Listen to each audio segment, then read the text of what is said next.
Derek Davis from Babylon AD, and you're watching Talking About Rock.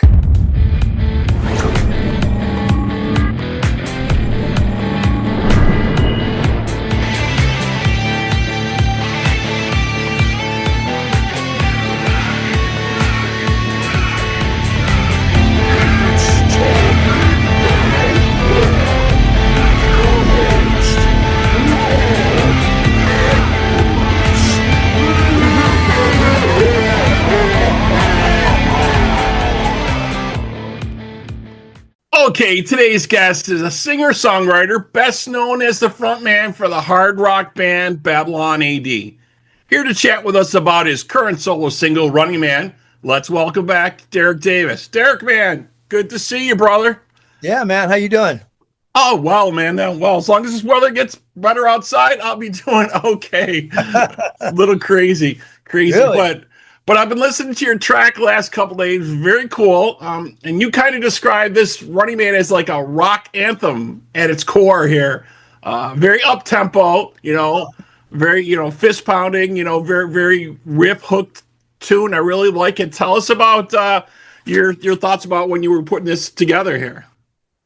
Well, I had this track and I presented it to the band before our last album, but everybody thought it was just a little bit, the left or right of Babylon AD because it was a little too funky. But for me, it fits right in my wheelhouse. So everybody, I thought it was a great song and everybody else thought it was a great track too, but we just decided that it wasn't really a Babylon AD song. You know what I mean? And it's really not, because it's more like my album that I did a few years ago, Revolutionary Soul, because it's got some funk and it's got some soulful type of things in there. So it's a little out of the realm of, like I said, like a Babylon AD, but it is still 100% me, and I did all the tracks and wrote everything and, did it myself. Yeah, very cool. And you said your wheelhouse. Let's talk a little bit about your wheelhouse, a little bit about your history. So you've released a few solo albums. Yeah. So I think, let's see, I think the first one was 2012. You released Revolt on Apocalypse Records, which received, great reviews, Yeah, that one did well. That was a hard rock, real hard rock in the vein of Babylon AD. Most of the songs probably could have been on Babylon AD album at the time, but we weren't really writing anything at the time as a band. So I put that out as my first solo album. And then I did the Revolutionary Soul album that we were just talking about a minute ago, which was more like a soul funk type of thing, And then I did a couple years ago, I did a blues album. I've always liked a certain style of blues, and I did a like a rock and blues album type of thing. So I'm always continuously just moving in the musical realm. You know what I mean? Trying to do different ideas or whatever I think sounds cool. I was going to say, you must be constantly always writing and putting down ideas. I know that's what songwriters do. I mean, that's what I used to do. You come up with something, you don't know what it's going to fit into later. You just jot it down or record it maybe a little bit and you're like, oh, this lick might fit something later or something. You hit it right on the head, man. That's exactly how I'm when I'm writing songs. I don't know exactly where they're going to go until they get about halfway done. And then it's like, oh, this sounds like a Babylon AD song, or this sounds like maybe it's just an acoustic song, or that maybe no one's even ever going to hear, but it's going to fit somewhere. Yeah, it's always good, definitely, to keep those ideas on tap. And like you said, you never know when you're going to need them. Some folks, like they used to go in the studio with hardly anything, and do it. You can't do that nowadays. Obviously, you have to be very prepared on what you're going to do. Yeah. So I think next up we had for you was 2021. You released the single and video for "The Love of War." Yeah. Yeah, that's kind of a funny thing. My best friend and his girlfriend were fighting all the time, and it was a very easy song to write because I had to just write about them.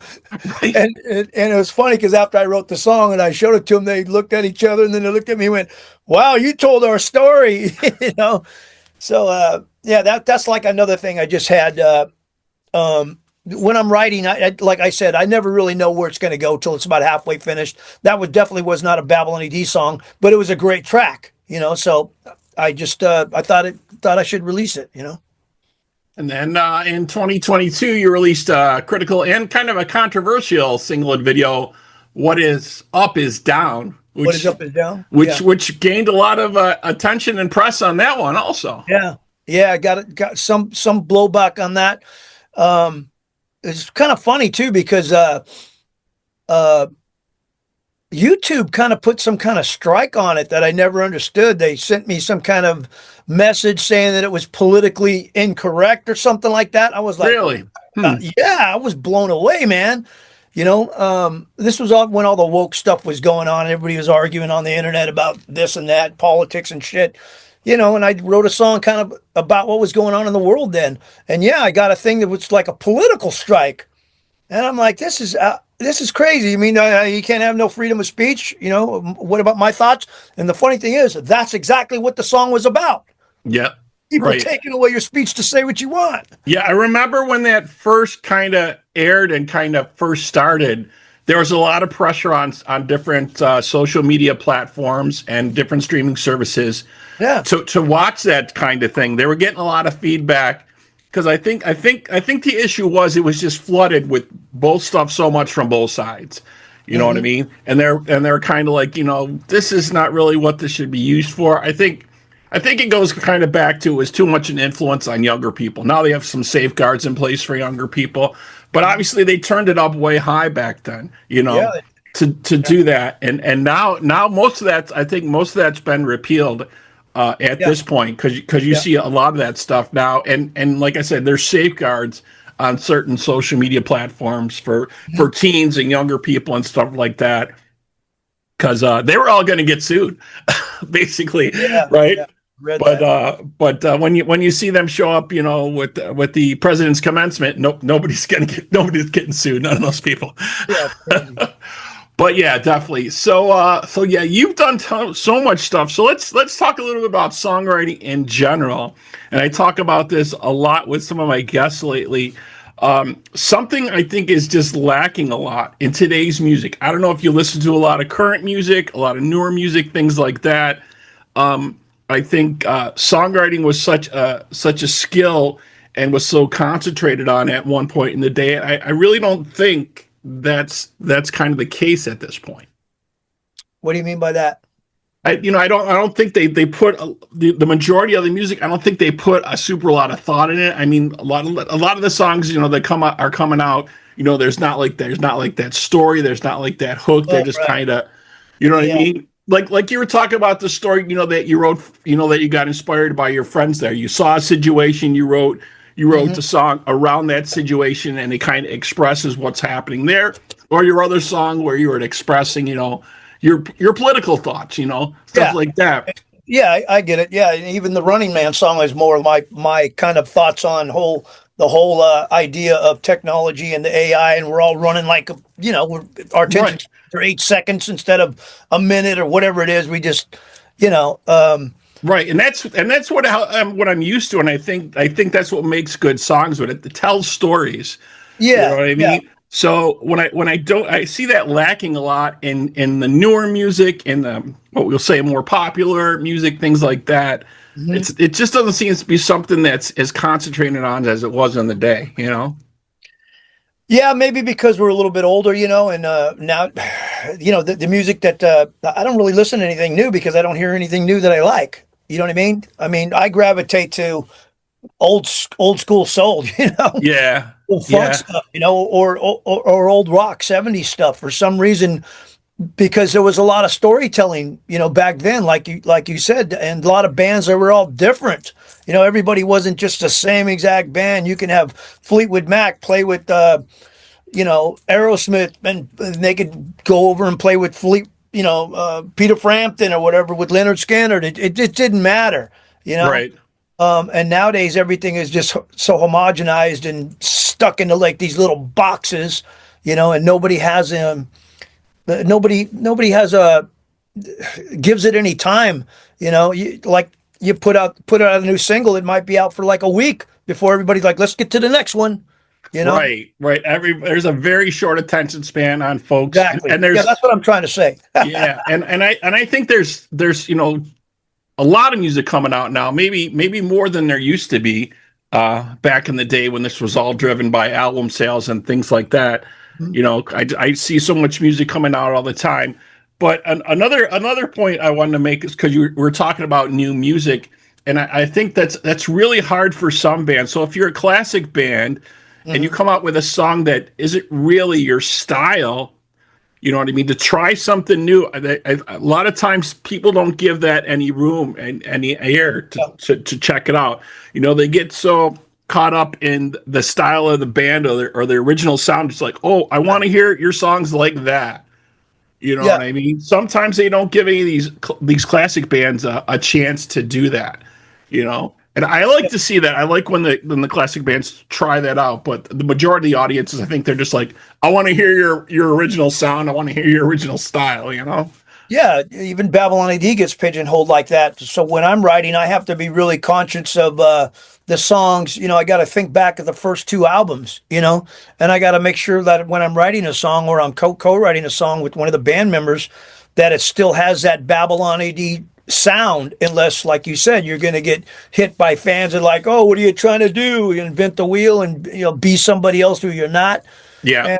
And so the lucky thing for me as being a songwriter is I have that avenue to go to a different place when I'm writing songs. I don't have to just stay Babylon AD and that's it the rest of my life. I just have to write songs that have big power chords and big choruses and melodies like this. I could jump out of my box being a solo artist.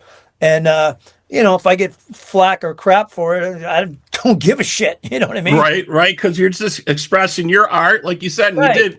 you did some different styles here with the blues album, which was really cool, right? Yeah. And some people do that. I've seen people kind of really try different stuff. Steven Tyler tried country way back Yeah. in the day. Yeah. Just Yeah. give it a shot. Now See what that one happens. threw me.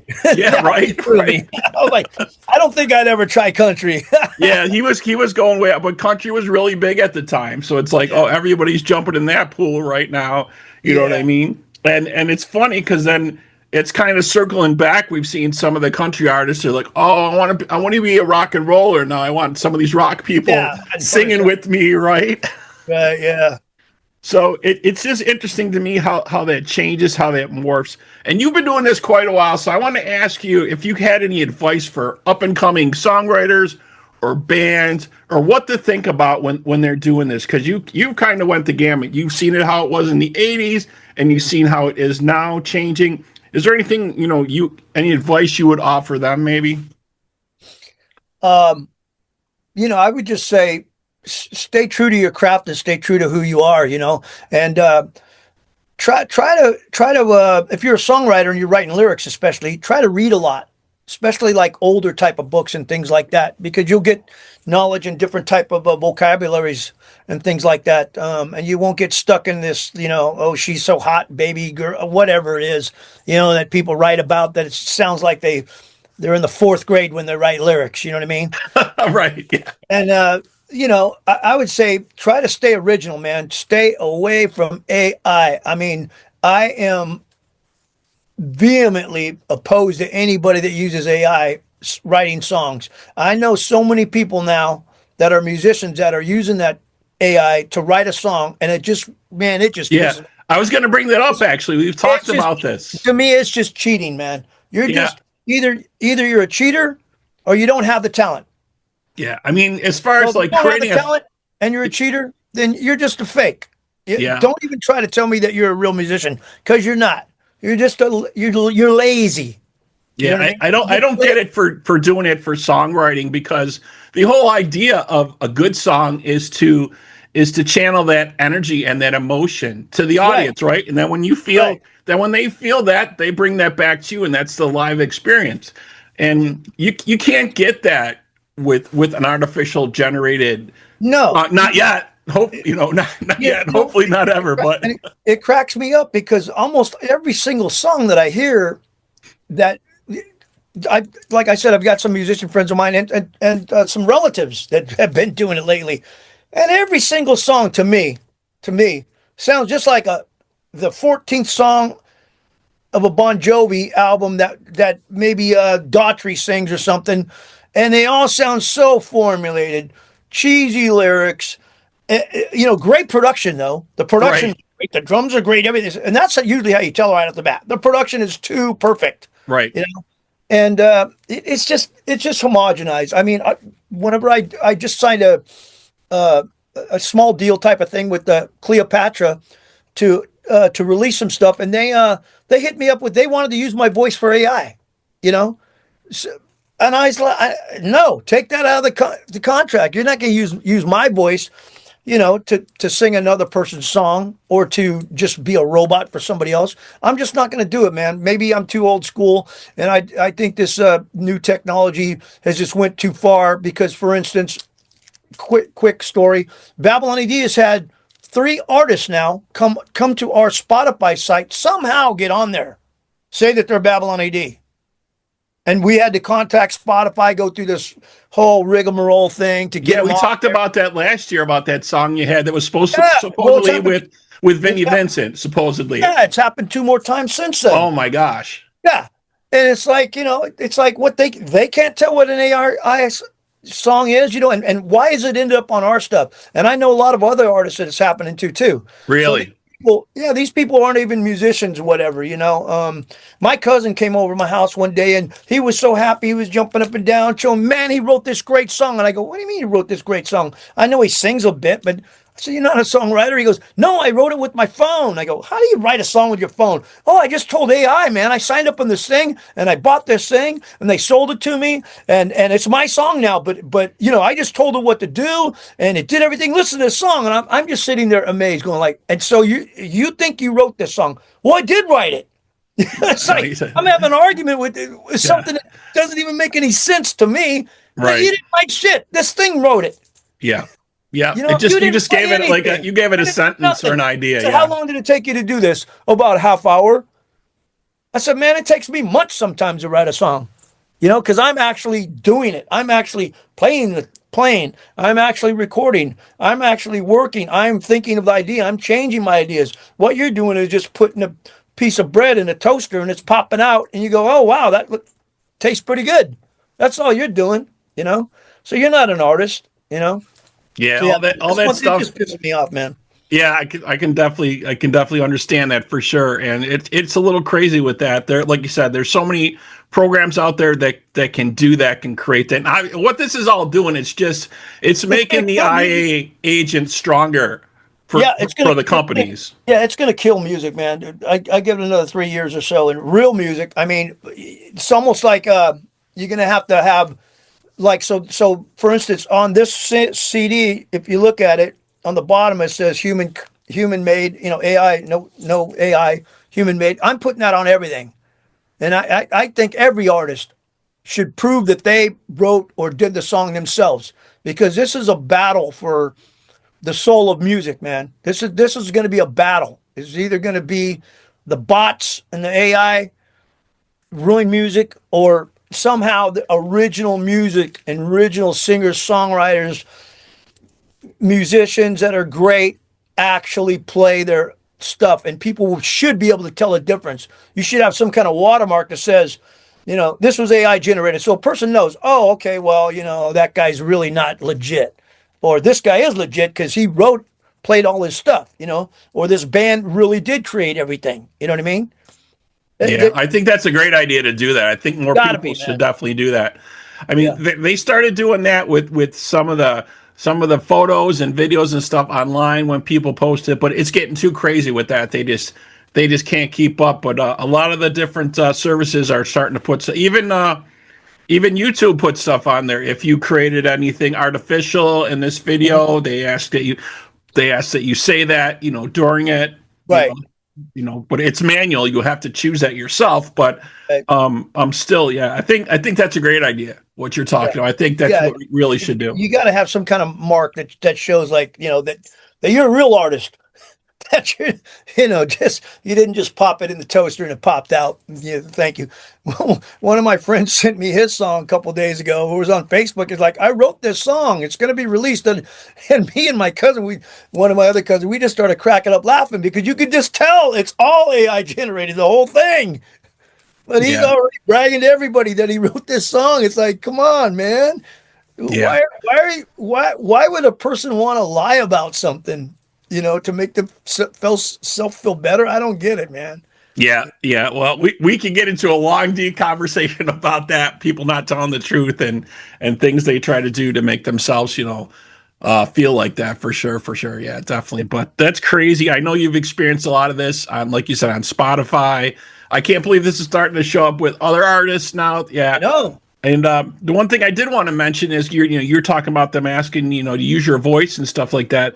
This was kind of the thing that the actors were fighting against a couple years back when they had all their talks and they were on strike and everything, because they knew this was going to happen to them. Yeah. They were going to ask to be used their likeness and this and that, and I'm sure that's included in their fees and their contracts. If they wanted to do that or didn't want to do that. Right. And that's definitely something that's going to start happening, I think, in a lot of aspects of thing. But I still feel and I still hope that nothing can replace the live, real music experience. Yeah. And that's what people have to kind of understand. There's not a replacement. You don't play this stuff if you're playing it off your laptop when you're not performing. Exactly. If cheating, man. You're a fake. Yeah, so let's hope that there's still life left in that. What's next for you? What's next steps after this? You got some more stuff coming out, or what's going on? So right now I'm in the recording studio right now, going over some stuff. I've been working on this album that's very similar to that song "Running Man." It's like a funk soul rock album, kind of like Lenny Kravitz meets Terrence Trent D'Arby at AC/DC's house, I guess. So it's got some grit, but at the same time, it's kind of funky and soulful. You know what I mean? Right. I'm playing probably 75% of all the instruments on it. Of course, I'm singing everything, and I've got some great drummers that have played on it. So it's a really cool album, man. I've been working on it. The whole time I've been doing the Babylon A.D. stuff. I've been kind of, whenever I have time, I slip into my studio and work on this stuff. But so Babylon A.D. is kind of like on a little hiatus right now. So I'm gonna have this album out probably by August. That's what I'm shooting for.